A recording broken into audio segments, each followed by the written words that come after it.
Windhorst, so we're going to turn right to Shams. None of these guys got any sleep, by the way. No rest for the weary. How did this Reeves deal get done? Hannah, so shortly after the NBA Finals, Lakers ownership and front office met with Austin Reeves and his agents at the team's practice facility in Los Angeles. And it was in a private event room, and they had all the personal touches for Austin Reeves in this meeting. They played his favorite country music. They had personalized AR-initialed pillows for Austin Reeves and everyone else that was in attendance. That's all nice though, right? It's nice to get AR initialed pillows for yourself. Yeah, no but kidding. It all comes down to the money. And so how did that happen today where it's 4 years, $185 million max contract for Austin Reeves? I'm told over the last 48 hours, the Lakers came to the understanding that Austin Reeves had multiple max contracts available to him in free agency if he hit the market on July 1. One of those teams, the Detroit Pistons, were coming aggressively for him. So that's why today the Lakers stepped up, give him this deal, 4 years, $185 million. He becomes the richest player ever to sign a contract at this level for an undrafted player in NBA history. And you think about his story, he doesn't get picked in 2021 in the draft. He ends up on a two-way contract after going undrafted. He's running errands for Russell Westbrook in training camp as a good young player for a good veteran. And now, 4 years later, he signs for 4 years, $185 million.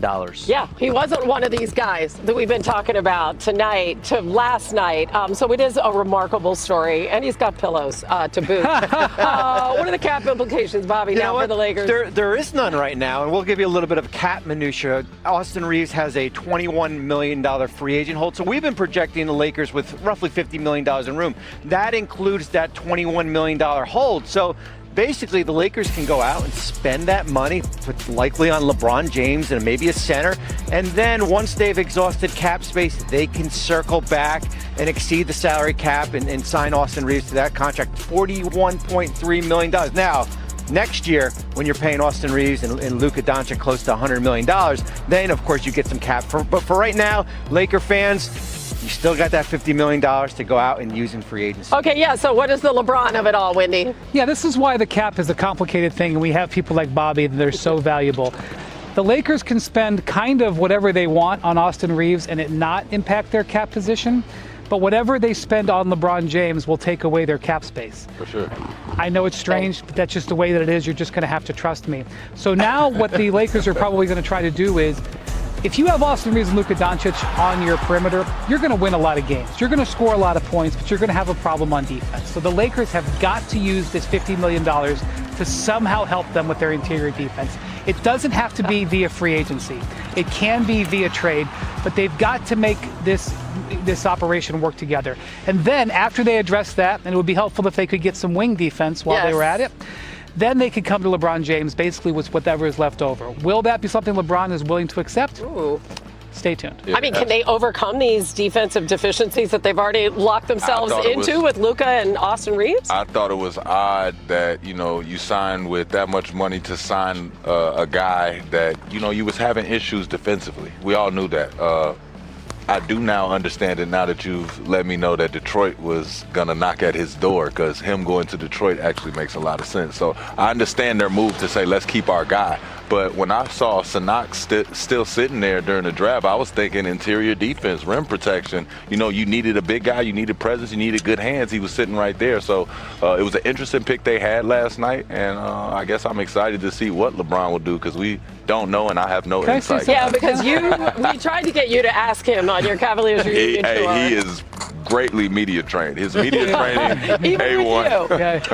I just want to point something out. Detroit now has not gotten their man, all right? Detroit, I think, had interest in Tyler Hero before he was traded to Milwaukee for Giannis. They had interest in Austin Reeves. They didn't get it.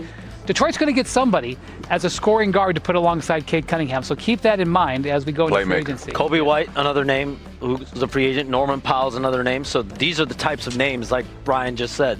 that you look at the Pistons that they will pursue? Good, because this gives us a lot to talk about, all right? yeah. We are far from done after the draft, right? We got free agency coming up, all sorts of stuff. But for now, we are here in Barclays. And back in the draft, we have BYU's A.J. Debonsa, selected #1 overall by the Wizards. And his new teammate, Trae Young, gave him a call last night after his big moment.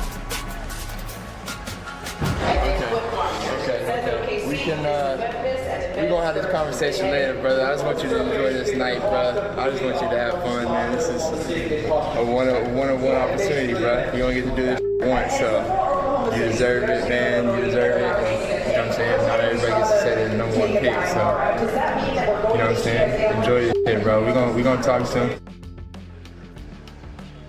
So there we go. We have Debonsa, we have Young, we have Anthony Davis. I guess at least for now, they're sign, in man. D.C. How'd the Wizards come to that decision? Because nobody really knew where they were going to go. Yeah, Hannah, they did a good job trying to keep it a secret, but internally, the Wizards had long come to the decision that A.J. Debonsa was their guy. Internally, they view him as the same type of transcendent talent and prospect that they have with Anthony Davis. Back in the day when AD got drafted to New Orleans and the Cooper Flags of the world, they look at him as the perfect fit next to Trae Young at point guard. You know, you have Anthony Davis in the middle, and now A.J. Debonsa provides this big wing who's athletic, dynamic, can create his own shot.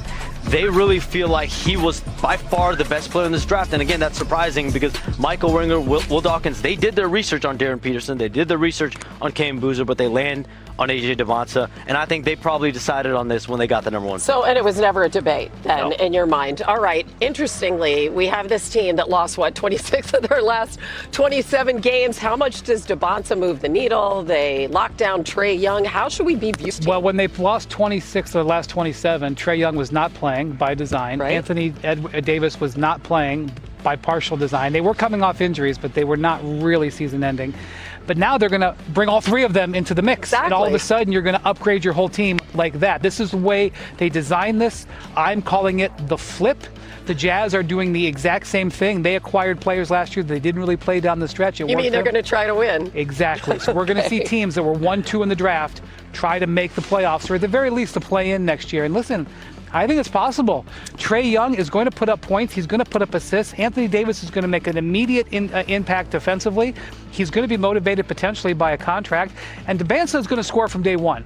There are going to be issues that he has transitioned to the NBA game. I think he's going to put up 20 points a game like that. And I think in the Eastern Conference, they can sniff getting into that 9-10 range. All right, this is a pretty decent looking lineup here. like Shump, do you see them as a play-in team? I do, because when I look at it, all Trae Young needs is somebody that's dangerous on the back. He's always been good with a pick and roll, especially when he splits it. His ability to split a pick and roll and now actually be able to come off the pick and roll, use 2 dribbles, and have a back in AJ to be able to put the ball on the floor to get to his shot, get slashing straight to the rim, or be able to knock down a three-pointer. I just feel like it's a great fit. I think that both of them, him and AD, play 2 ways and add you a lot of size on the defensive end. They can guard a lot of different positions. All I'm worried about for them is AD being healthy. If my boy can get healthy, I'm telling you, he's that guy. One thing to point out, they unfortunately had some bad news with Alex Sarr 2 weeks ago. Broke his foot. So they say he'll be ready for the start of training camp. We'll see about that, but that is one little negative downside. Yeah, you want him being in And shape what about prior to AD training being camp. extension eligible here? Yeah, he's- August 6th. Yeah, he's extension eligible August 6th, 4 years, $275 million roughly. And I think if you're Rich Paul at home right now and you just saw Trae Young signed for 4 years, $212 million, you're probably saying, I'd like some of that also here. Now, the question is that certainly Davis health-wise, he's older than Trae Young is. He's in his early 30s here as far as what the number would be as far as with him. And I think we saw their lineup with how young this group is. And Anthony Davis has won a championship. Trae Young's gotten to a conference finals.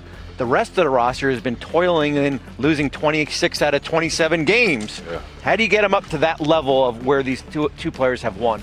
This extension situation with Anthony Davis is going to be very interesting to watch because Rich Paul and Anthony Davis had trades lined up at the deadline where an extension was going to be part of the equation.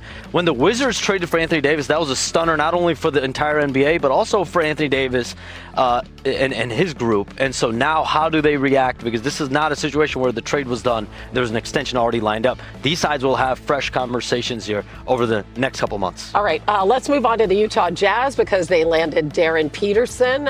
He is headed there. Obviously, one of the prizes of this draft, a guy who averaged 20 points a game for the Jayhawks last season, most ever by a freshman in KU history.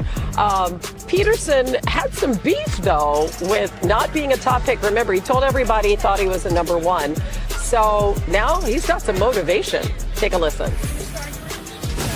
He was number one pick, but I went number 2. So now I'm prepared to go to Utah and get to work.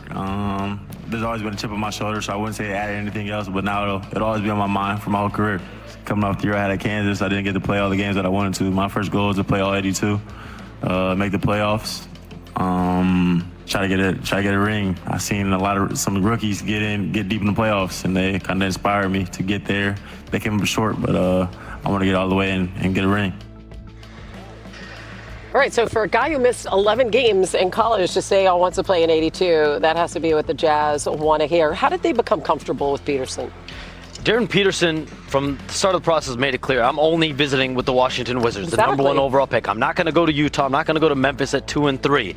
So what did the Jazz do before the NBA draft? They actually went to Darren Peterson in Canton, Ohio, his home city, and they went and spent time with him face-to-face in person to get an understanding of how he feels, his mentality, his mindset as a player. Their doctors cleared him, but they needed to get a feel for him before they go and draft him at number 2. And from what I gather, the Jazz heard everything they needed to hear, that they found a player in Darren Peterson that would have been excited to land there, that wanted to be a part of this new transition in Utah. This is a team that got Jaren Jackson Jr. at the trade deadline, but they have Lauri Markkanen. They have Keontae George. They have some talent on this team. Ace Bailey last year. Darren Peterson made it clear to them that I see myself a part of this if you guys select me.